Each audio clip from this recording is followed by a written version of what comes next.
Hey guys, what's up? Welcome back to Queen's Move. So East vs. West 9 is in just a couple of days, and this one has a pretty loaded card. In this video, I will give you my predictions for the top 3 matches that I am looking forward to. Okay, so the first one is Vitale versus Rivas. As the cool kids would say, the arm wrestling math on this one has Rivas winning 3-0. After all, Rivas beat Dave Chafee quite easily, whereas Vitale lost to Dave in what will likely be remembered as one of the best arm wrestling matches of all time. Both of these arm wrestlers are top rollers and utilize a similar style against Dave. But this is what I love about arm wrestling.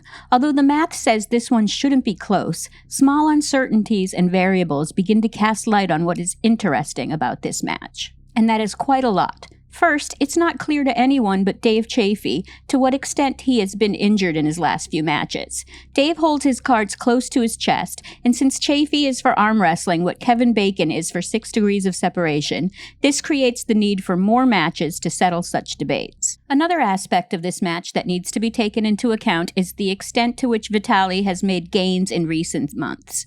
And again, due to injuries to his opponent, it's not clear if this is the case or not. Nonetheless, he was able to get the victory over Zaur, who had been a thorn in his side up until recently. So is there anything about this match we can say with absolute certainty? Not a whole lot, other than Rivas has likely never pulled anyone quite like Vitale. This, along with Vitale's level of experience on arm wrestling's biggest stage and against its biggest stars, might be enough to close any perceived strength gap between the two. Not to mention Rivas' endurance has yet to be tested. Endurance is one of Vitale's biggest assets, and whether or not Rivas passes this test is, for me, what makes this one of the best matches in recent history at East vs. West, from a fan's perspective. Okay, so the next match on my list is actually 2 matches that I have lumped together into one match because they're both against the same opponent. And that would be Irakli versus Davidian and Prudnik versus Davidian. Someone asked me in the comment section of my last video who my favorite arm wrestler was. To this commenter, who is hopefully a subscriber by now, my response would be that these 2 matches form a bit of a perfect storm for me. Someone I absolutely do not like is pulling not just one arm wrestler I'm a big fan of, but 2. And they're high up on my list of favorites as well. As for the flip side of this perfect storm, it's kind of like how whenever John Brzenk pulls someone, it's almost always as simple as just not caring who it is because, well, they're pulling John. Well, for me, it's just as easy when Davidian is pulling someone. He is, for all intents and purposes, the anti-John Brzenk. And just as I rarely need to inquire as who John is pulling to know who to root for, the same applies here for David. Simply root for whoever he is pulling.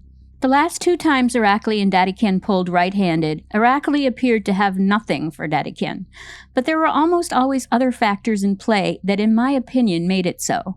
Unfortunately, though, I think Davidian ends up being too much, although in my opinion it will end up being much closer than the practice pulls that we have seen over the last year have led some to believe it would end. In poker, there's a thing called using your one time, which is based on a premise that everyone gets lucky at least once when the stakes are high and they need it the most.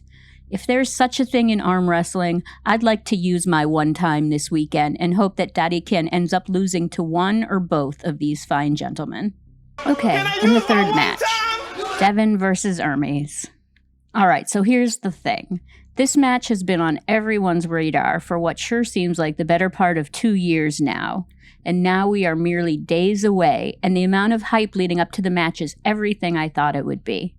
Maybe I'm alone in feeling this way, but I feel like when all is said and done, no matter who wins, the arm wrestling community will look back at this one as a bit of a missed opportunity. This is easily the best match in the last couple of years, and instead of letting the hype grow and spread beyond the inner circles of arm wrestling, we get this gargantuan match in the form of the feature match on a standard East vs. West card.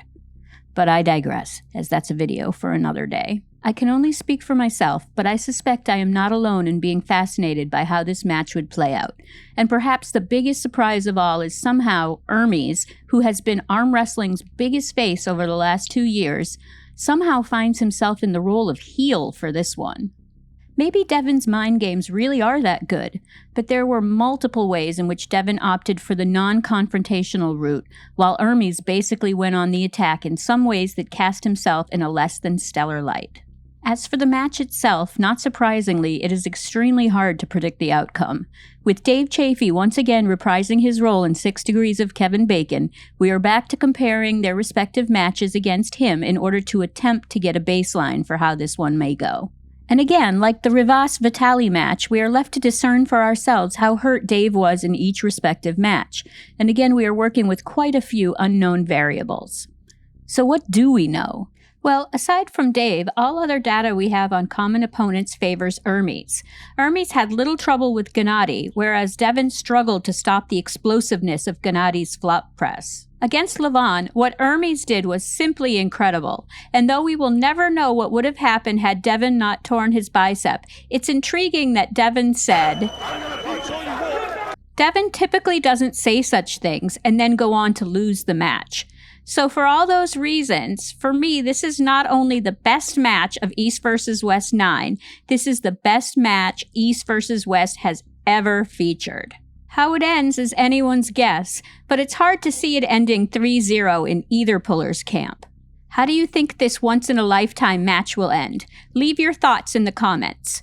And now you can give a super thanks. Just hit the heart with the little $sign and you can choose which amount you want to donate. And don't forget to subscribe to the channel and like the video. I really appreciate it. Thanks so much. See you next time.